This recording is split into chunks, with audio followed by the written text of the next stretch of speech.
السلام عليكم ورحمة الله وبركاته أحبائي في كل مكان. كل سنة وأنتم طيبين.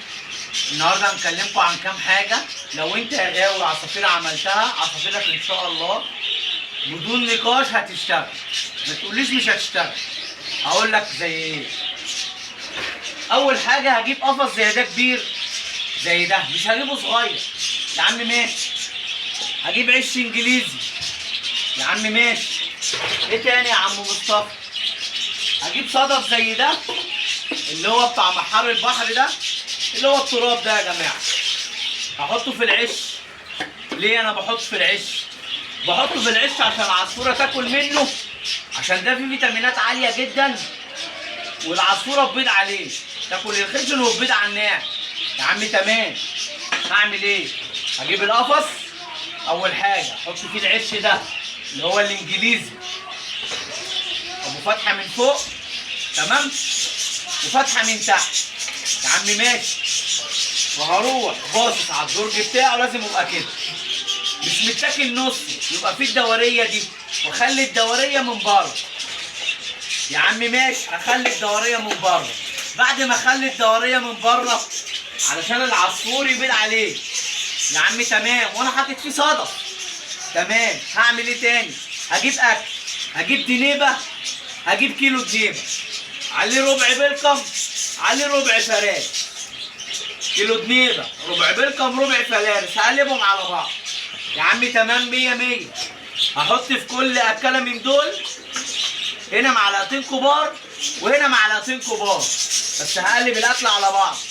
ما اجيش اقول احط هنا 4 معالق وهنا ميه، لا يا باشا، هنا معلقتين وهنا معلقتين يا عم تمام.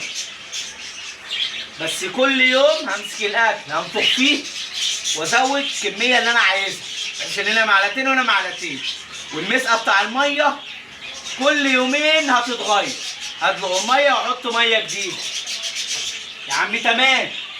وهعمل ايه؟ احط وقفه واحده ماشي. مرجحه دي لا، مش مرجحه خالص يا عم تمام. هحطهم في مكان مستقر. لو في الشتاء اغطيهم من اليمين للشمال. واعمل ايه؟ النهار لما يطلع عشان ابقى الجو ايه؟ حلو، هعري الوش. الليل ليل اغطي الوش عشان ينام يا عم تمام. ما تجيش تقول لي احطهم في الصاله، ما ينفعش. ما تجيش تقول لي على الثلاجه، على الترابيزه احطهم للعيال بيلعبوا بيهم، ما ينفعش. الكلام ده غلط. في مكان مستقر زي ما انا ما قلت. انت ما عندكش بلكونه، احطهم جنب شباك يكون فيه هواء طبيعي نهار وليل. مش هفضل ولو في شقه ما افضلش منور لهم النور. واجيب ايه؟ وهجيب السيبيا دي، مسكت السيبيا بالسيبيا هعلقها لهم جوه، بتساعد برضك على البيض يا عم تمام. هروق عليهم حته تفاحه، قرن فلفل، خياره، جرجرايه يا عم. انا حطيتهم في مكان مستقر وعملت اللي انت قلت عليه، ما اشتغلوش. هجيب الفيتامين ده يا جماعه اسمه هاي فوكس، تمام، وامنع عنه الميه ده عشان البيض زي ما انتم ما شايفين. امنع عنه الميه خالص، وابدا احط لهم بنظام مرتين من ده كل اسبوع علشان يشتغلوا معايا. لو عملت اللي انا قلت عليه عصافيرك هتشتغل 100%. كده شرحنا العصافير بتاعتك لو ما اشتغلتش هتعمل ايه. اللي عجبه الفيديو لايك، لو مش مشترك اشترك انت ودماغك. وكل سنه وانتم طيبين، والسلام عليكم ورحمه الله وبركاته.